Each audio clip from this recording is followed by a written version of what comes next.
Et j'ai à présent le plaisir d'accueillir depuis Genève, en Suisse, Khalid Tinasti, secrétaire général de la Global Commission on Drug Policy. Bonsoir Khalid Tinasti. Bonjour madame. Merci d'être avec nous. Alors, puisqu'on vient de le suivre, on parle maintenant du cadre, n'est-ce pas, législatif. Qu'en est-il de la loi internationale? Quels sont les contrôles qu'impose cette loi pour cette production, mais aussi sur l'ensemble de la chaîne d'approvisionnement qui va jusqu'à l'export? Voilà, donc je vous remercie pour cette invitation, je suis ravi d'être avec vous. Il est important de rappeler que la loi internationale a changé en décembre dernier quelque part, mais c'était un changement technique qui permettait au pays donc d'exploiter la valeur thérapeutique de cette substance, comme on le fait avec d'autres, avec l'opium, avec les benzodiazépines, etc. Ce sont toutes des substances qui sont contrôlées, mais également utilisées dans le système médical. Donc le changement qui s'est fait, c'est sur cette valeur thérapeutique, mais toutefois, les contrôles restent très très stricts et le cannabis reste dans la liste numéro 1 des substances les plus addictives et donc considérées comme étant les plus addictives.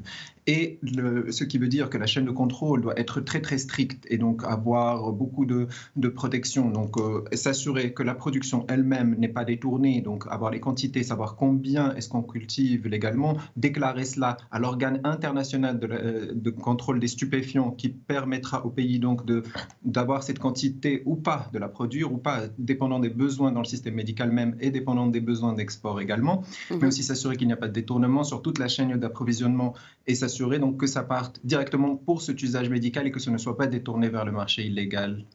Voilà. Et Donc cela doit ce sont être voilà. justement l'une des fonctions de cette Agence nationale de réglementation de l'usage du cannabis qui va être bien sûr créée, mais dont la création a été annoncée dans le cadre de ce projet de loi.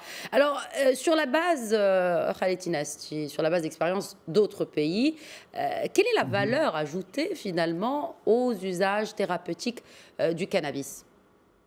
Pour l'instant, ce qu'on sait, c'est qu'il y a beaucoup de rapports d'expérience, mais il n'y a pas encore beaucoup d'études cliniques sur l'usage du cannabis. Le Maroc monte dans un train qui est en train de partir et il monte très très tôt, ce qui est un très très grand avantage. Mais il y aura beaucoup de développement de cette filière et de recherche et d'études scientifiques avec des études cliniques pour différents usages. J'espère que ce se passera aussi au Maroc, bien sûr. Oui, nous en Nous parlerons jouons un rôle certainement en de seconde pionnier. partie. Oui, rôle de pionnier. Dans la région, tout à fait. C'est un rôle de pionnier dans toute notre région, dans toute l'Afrique et dans toute la région du monde arabe. C'est un rôle de pionnier parce que le Maroc prend vraiment, il est l'un des tout premiers pays à sortir de cette vision qui dit que le cannabis était très addictif et n'avait aucune valeur médicale et était quelque chose de très mauvais. Cette image qui a été créée depuis 1925 et reconfirmée dans les années 60. Passons maintenant à autre chose, à une autre perspective, de celle de se dire, comme tous les autres produits et tous les autres comportements humains, nous allons en tirer le meilleur et essayer d'en limiter au maximum le mauvais. Oui, Khaled Tinasti, en sachant que le chiffre d'affaires mondial est en croissance exponentielle, comment le Maroc peut-il se positionner sur ce marché?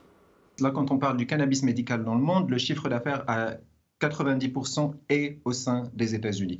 Et donc, même entre les États, il y a beaucoup de différences dans la mise en place de programmes, depuis même de modes d'utilisation. Il y en a qui permettent la fumée, il y en a qui permettent que l'huile, etc., etc. Mais nous parlons là d'un seul pays qui consomme 90% de qui représente 90% du marché mondial du cannabis médical. Et là, on parle de 2 millions aussi de consommateurs. Et en 2017, il s'agissait d'un chiffre d'affaires annuel de 8,5 milliards de dollars américains. Et comme vous dites, c'est un marché qui est incroyable et qui augmente très très vite. Et donc allons avec une croissance rien qu'aux États-Unis à 15%. Donc maintenant, pour le Maroc, comment se positionner sur ces questions-là, c'est qu'il faut toujours se rappeler de l'impact de la production, par exemple, qui est énorme sur le réchauffement climatique, dans des serres qui doivent être chauffées avec une consommation d'eau énorme en Amérique du Nord, au Canada et aux États-Unis. Mais dans un pays comme le nôtre, où il y a beaucoup de traditions, où il y a beaucoup de savoir-faire, aussi un savoir-faire qui est venu d'ailleurs, il ne faut pas oublier que le cannabis est une substance qui a été prohibée. Donc tout le mouvement s'est fait avec les mouvements hippies entre l'Inde, avec les techniques de production, avec les différentes graines, etc. Et donc il se trouve que le Maroc peut avoir le climat et peut avoir la capacité de produire des produits qui sont de meilleur prix, de très bonne qualité, mais aussi qui protègent l'environnement pour les autres marchés et pour tous les patients autour du monde. Mais je pense qu'il faudra aussi voir comment le marché va avancer en Afrique et en Europe également, car l'Amérique du Nord produit beaucoup en polluant, mais produit beaucoup déjà pour son propre marché. Et les terres aussi, les terres notamment du Nord, s'y prêtent à cette culture de la plante de cannabis. Mais est-ce que, Exactement. bon, bien sûr, on parle de tout cela, mais il faut des investissements. Quels sont les investissements nécessaires à même d'accompagner cette légalisation, selon vous, professeur, docteur Tinasti? Je vous remercie. Moi, je pense qu'il est maintenant question de vraiment créer une filière moderne agricole. Il s'agit vraiment quelque part de démarginaliser certains villages où là où il y avait de la production vraiment historique dans le Rift central et essayer donc de créer quelque part toute une nouvelle industrie autour, et une industrie agricole autour de cette plante. Il s'agit de l'infrastructure de base, des routes, mais aussi bien sûr, ce qui est très très intéressant, c'est la formation. Donc la formation des agriculteurs et des cultivateurs pour les critères de qualité dont il y aura besoin. C'est la formation des médecins et du personnel soignant pour la manipulation et l'utilisation de cette substance. Donc il s'agit de toute une nouvelle filière qui est créée depuis le producteur, mais jusqu'aux patients. Donc il faut aussi bien sûr inclure les associations de patients et les patients parce qu'eux-mêmes doivent faire partie de cette discussion avec l'agence dans la mise en place pour le choix de quelles conditions, etc. Il s'agit vraiment de créer depuis la base le cadre légal qui est en train de se mettre en place. On verra comment ça va se passer au Parlement, mais vraiment depuis les routes, pour pouvoir accéder au marché et aux entreprises, etc. Les plus basiques jusqu'à de la formation de très très haut niveau pour toute la chaîne et pour toutes les personnes qui y seront incluses. Alors, oui, inclusion de ces personnes-là et impact aussi. Quel est l'impact? Vous êtes secrétaire général de la Global Commission on Drug Policy. Bien sûr qu'il y aura un impact sur les activités illicites liées au trafic de cannabis. Quel serait cet impact ou ces impacts selon vous?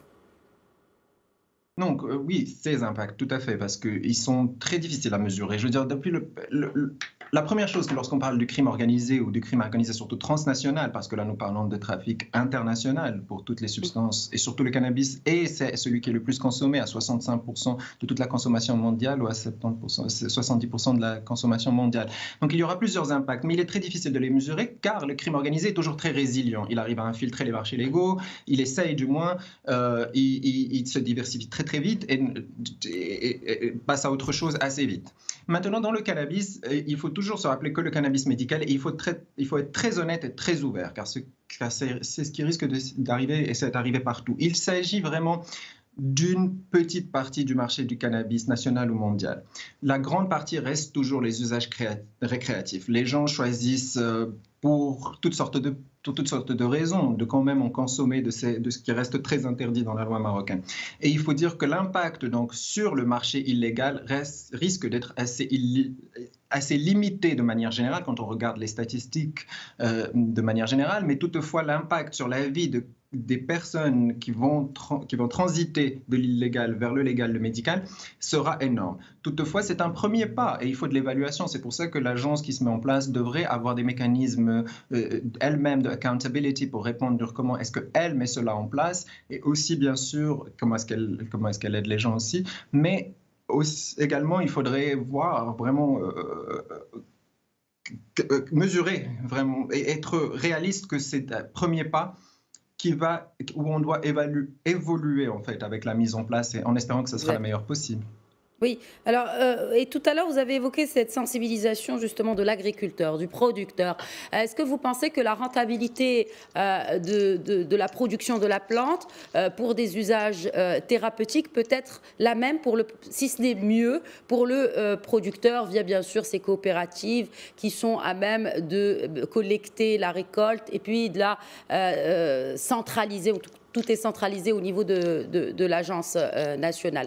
Vous pensez que finalement l'agriculteur y gagne à ce change? Je pense tout à fait que nous avons une situation très spécifique au Maroc où l'agriculteur perdait de deux côtés. Il avait beaucoup de pression donc, des criminels à qui il devait livrer à des prix qui baissaient tout le temps.